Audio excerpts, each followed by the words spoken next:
bisa, tapi ini sebenarnya memang sulit. Tapi inilah yang sebenarnya jalan Tuhan.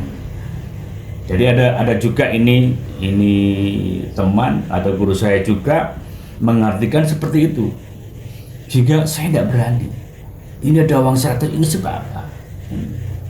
Justru bagianku, ketika itu ku rokok, lainnya berarti milik orang lain siapa? Ya tak berikan yang membutuhkan.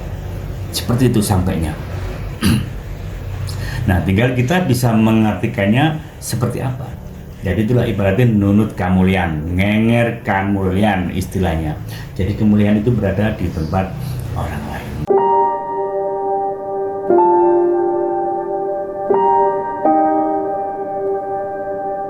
Assalamualaikum warahmatullahi wabarakatuh.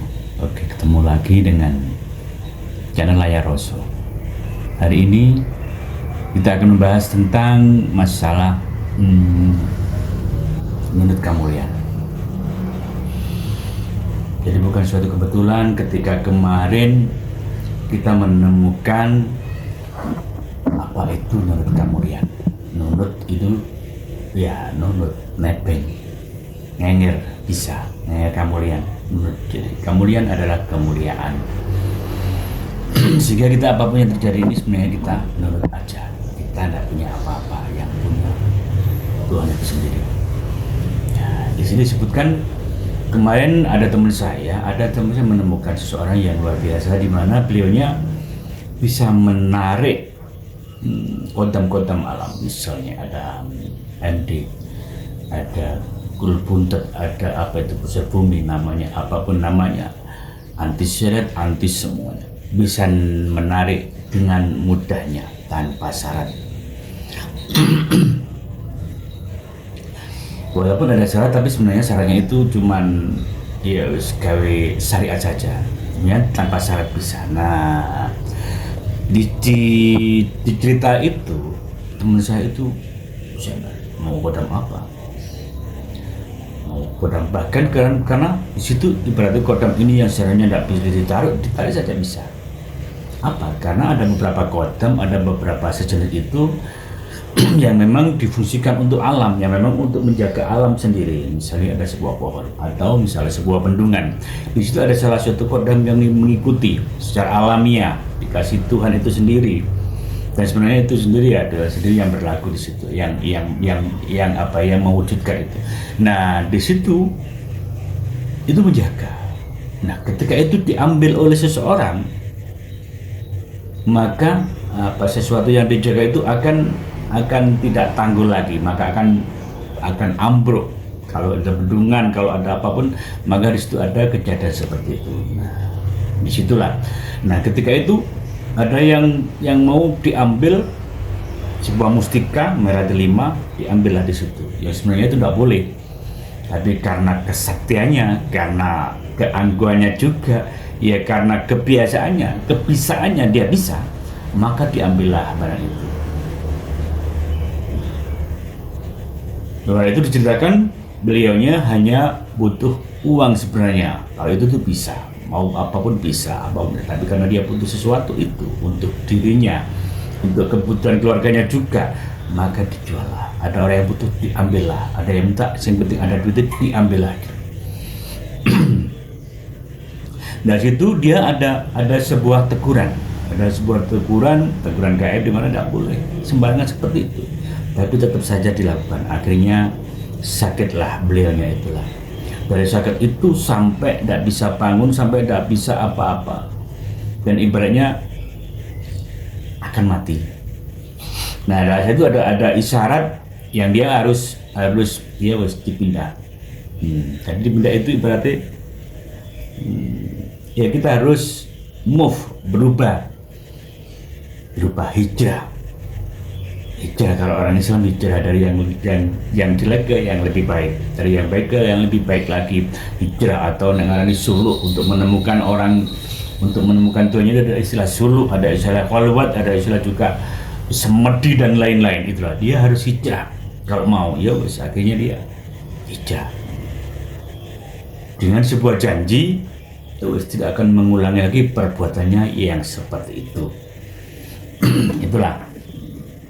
Nah, Kenapa tidak bisa? Padahal dia bisa. Dia punya kemampuan. Dia dikasih anugerah, dikasih oleh Tuhan, dia bisa mengambilnya. Apapun yang dia mau bisa.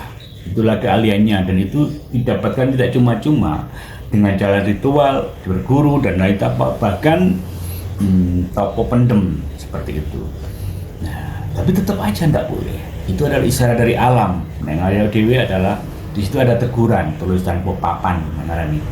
Jadi ada isyarat sebuah suara atau sebuah apa, dia sendiri yang mengerti. Tidak boleh ya wis. Oke, akhirnya kalau dia mau janji itu maka dia sembuh.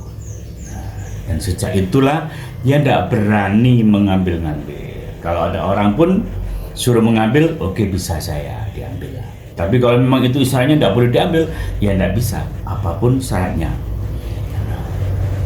Dan ada sesuatu hal mesti minta syarat minta tumbal dan lain-lain sama. Bahkan dia bisa mengambil uang, tapi mesti ada syaratnya, dan kita tidak selalu ya sulit, karena sebenarnya syaratnya mudah tapi juga sulit. Nah, itulah akhirnya kenapa itu terjadi. Terus apa? Terus opo jelung-jelung ini, misalnya aku yang mengambil, tolong jopokno.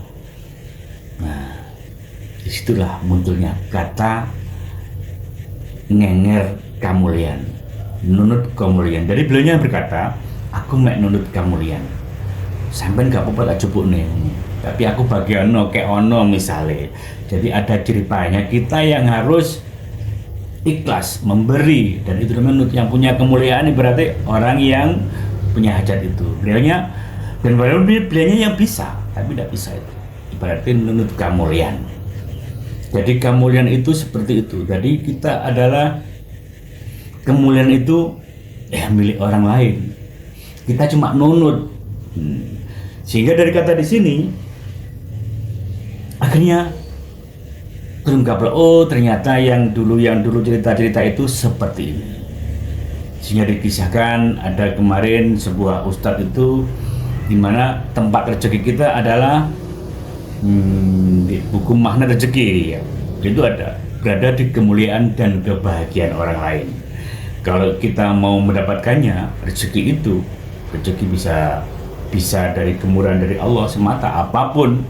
Nah, kita harus itu menjaga kemuliaan dan kebahagiaan orang lain itu sendiri. Kalau di sini, maka orang itu bahkan kita sendiri sebenarnya bisa meraih itu, tapi itu adalah kemuliaan orang lain.